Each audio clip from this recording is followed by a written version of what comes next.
Welcome to the Motus Video Zone. With your copy of the Motus K53 book and these easy-to-follow videos, you'll have a clearer understanding of how to pass your test with flying colors. When approaching a traffic circle, follow your usual intersection procedures and obey all road traffic signs, signals, rules, and markings.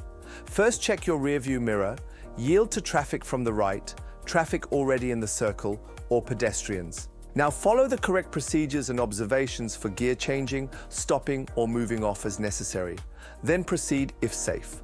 If you are going to take the first exit from the circle, signal left on your approach.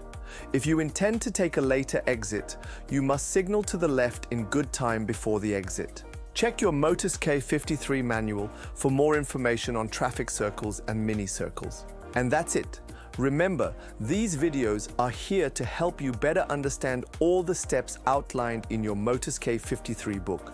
So keep practicing and stay alert, stay safe, and stay ahead with Motus.